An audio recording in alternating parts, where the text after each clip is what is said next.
Ladies and gentlemen, welcome to the world of Baldur's Gate. Today we're going to take an even deeper look at one of the most interesting characters in the game, Astarion, the half-elf rogue. Astarion is a master of thievery and deception. He's a rogue, through and through. He's got the skills to pick up any lock, steal any treasure and charm any guard. He's the Robin Hood of Baldur's Gate, but without the whole giving to the poor thing. Astarion is a master of persuasion. He can talk his way out of any situation, and he's always one step ahead of his enemies. He's got a silver tongue and a quick wit, and he's not afraid to use them. But don't let his charm fool you. Astarion is also a fierce warrior. He wields his rapier with deadly precision, and he's not afraid to get his hands dirty. He's the master of the art of fencing, and he's not afraid to use it. Astarion's past is a bit of a mystery, but one thing is for sure. He's not your average half-elf. He's got a dark side and he's not afraid to embrace it. He's got a love for adventure and a thirst for danger, and he's always looking for his next big score. Overall, Astarion is a character that you love to hate or hate to love. He's a rogue, a thief, and a scoundrel, but he's also a hero, a friend, and a loyal companion.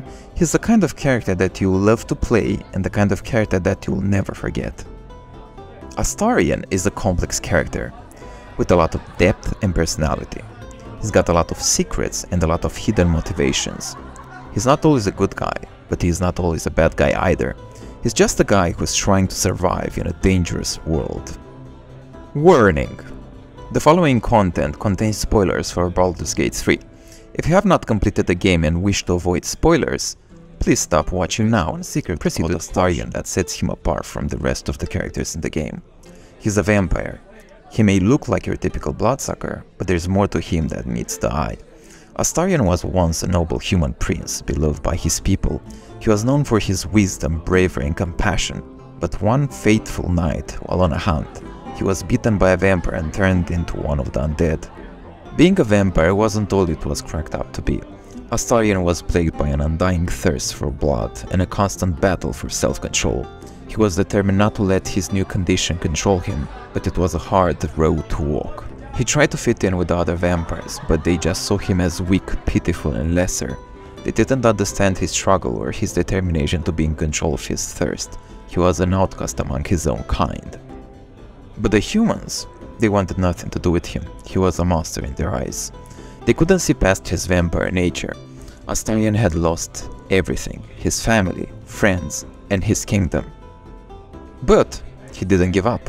He was determined to find meaning in his new life. He traveled far and wide, seeking knowledge and understanding of his new condition.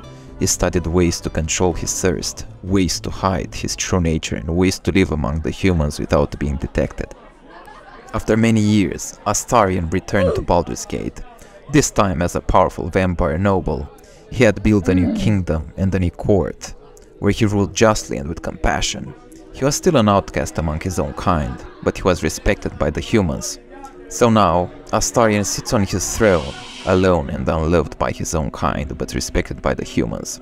He may not have found true love, but he found something just as important: purpose and acceptance. Well, that's not how it happened. That's Astarion. First thing he's doing once he meets the player is killing. It's true that Astarion was a noble, but he never broke free from his vampire master. We can say that he's the luckiest and unluckiest character in the Baldur's Gate game that got an advantage out of being kidnapped and given a tadpole. This tadpole made him immune to the typical weaknesses of vampirism, and he got his freedom back. In Baldur's Gate 3, Astarion does not try to remove the tadpole, but instead focuses on finding a way to control it. So next time when you are in Baldur's Gate, stop by and say hi to Astarion, and remember, behind every vampire, there is a human with a tragic story. Don't forget to subscribe to our channel for more amazing content, and let us know in the comments who's your favorite character in Baldur's Gate games. Until next time, stay curious and keep exploring the realms.